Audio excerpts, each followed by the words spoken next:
You know, it's something, I don't think I brought this up on the last show, but it's something that just kind of entered my brain the other day. That's weird about that D-Day invasion thing that people don't think about, I feel like. Because we think about, you know, the conflict, you know, with hitting the beaches and the war and, you know, the violence and the grossness of it and everything. But what's weird to think about is that those German soldiers that were there, like they were there for a while. Yeah. You know, it's not like they just showed up that day. Yeah. So what's weird to me is like basically, I'm sure they had to do training and PT and all that. Yeah, kind they of were stuff. there for 4 years. The Germans they were there for 4 years before the Americans got there. So it's like summer camp, except everyone dies at the end. A lot of the German units that were at Normandy, the 352nd Infantry Division, they had come back from, they'd been fighting the Russians, and what the Germans would do, they pull guys off the Russian front, send them to Normandy for arrest.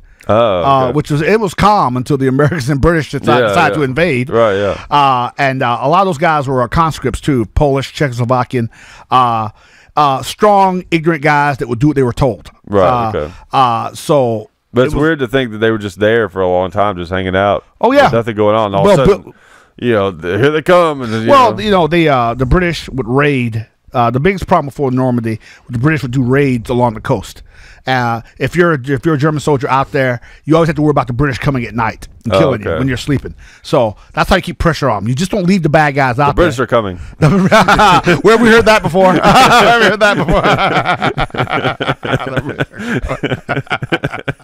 Paul Revere is like a Nazi. It's like a Nazi Paul Revere. Oh, horseback! Hey, the British England is coming. England is coming. It don't come across the same. I don't know why. England, yeah. Okay. I was 2 years in Germany, dude. That's the only German I learned. But you can like relate to them on that. Like, oh man, those British, they were always they're always showing up. I was like, oh, you go. But it was a rough fight. If you ever go to Normandy, which I think every American should. Yeah, I want to get there.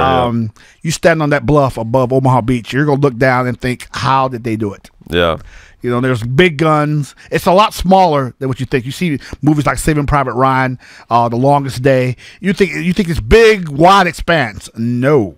Yeah. I think it was maybe 200-300 yards wide, long, and at low tide, it's like 300 yards out at low tide.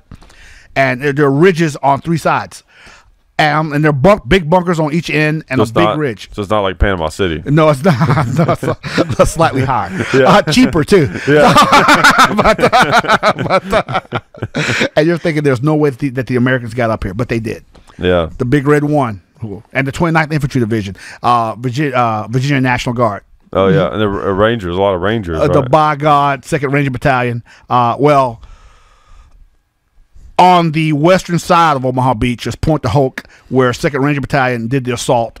I think Delta Company, 2nd Rangers, they thought that their guys had been wiped out because when the Rangers attacked Point de Hoc, their communications got knocked out, so they couldn't talk to anybody. Yeah. And when the reinforcements came in there, they couldn't talk to anybody, so they thought, well, those guys got wiped out. Everybody go to Omaha. Yeah. And so Delta Company, 2nd Ranger Battalion landed on Omaha Beach and started the war from there. A lot of people felt like that the influx of guys, this Ranger Company into Omaha Beach at that time gave the Americans what they needed to overcome the German defenses. Right. Because the Germans were so sure they wiped out the American assault at Omaha that the German High Command called the German commander at Omaha Beach and says, "Do you need more people?" He said, "No, we got it." Wow. That's how sure the Germans were. We snuffed them out. Sorry. Yeah. By God, Rangers came out there and saved the day. Of course. No, it wasn't just them. Yeah. It wasn't just them.